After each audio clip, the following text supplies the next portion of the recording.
насколько мне известно, бои идут।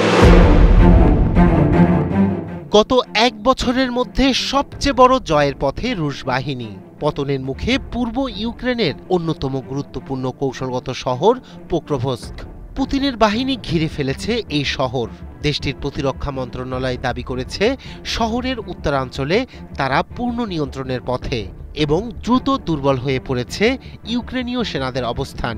তবে বিপদে পড়ার কথা মানলেও রুশ বাহিনীর ঘেরাওয়ের ঘটনা অস্বীকার করেছে কিয়েভ। আর রাশিয়ান সৈন্যদের প্রতিরোধের দাবি করেছেন ইউক্রেনীয় প্রেসিডেন্ট।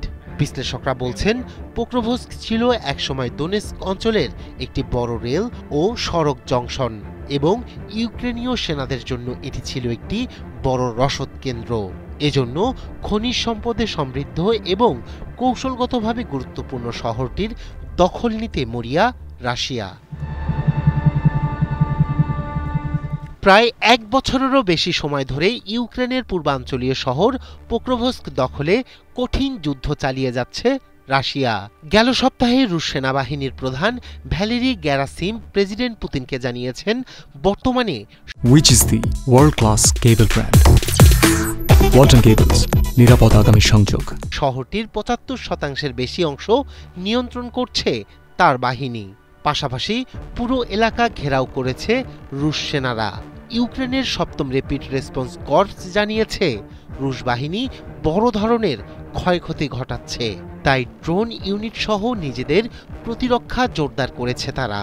এছাড়া রুশ বাহিনী শহরের রেল লাইন পার হওয়ার চেষ্টা করছে যাতে অধিকৃত এলাকা বাড়ানো যায়।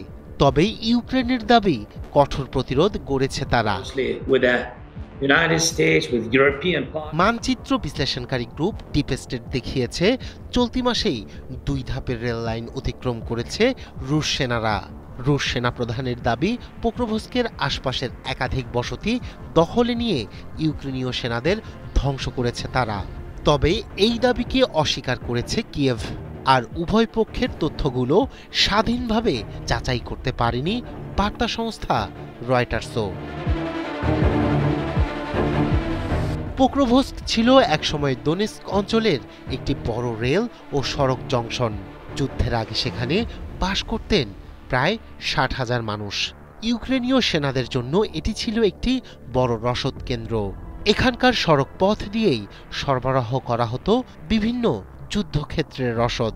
তবে রুশ আগ্রাসনে লণ্ডভণ্ড হয়েছে শহরটি। বাড়িঘর ছেড়েছেন অধিকাংশ বাসিন্দা। যুদ্ধের কারণে বন্ধ হয়ে গেছে শহরের কাছে অবস্থিত ইউক্রেনের একমাত্র কোকিং কয়লা খনিটিও।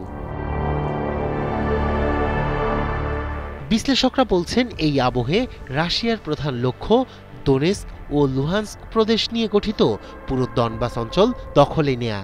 পোক্রোভস্ক ও এর উত্তর পূর্বে কোস্তিয়ান্তিনিভকা দখল করতে পারলে উত্তরে ইউক্রেনের নিয়ন্ত্রিত ক্রামাতরস্ক ও স্লোভিয়ানস্ক নামে বড় ২ শহরের দিকে অগ্রসর হওয়ার সুযোগ পাবে পুতিন সেনারা। রায়হান কবির শুভ্র, ৭১।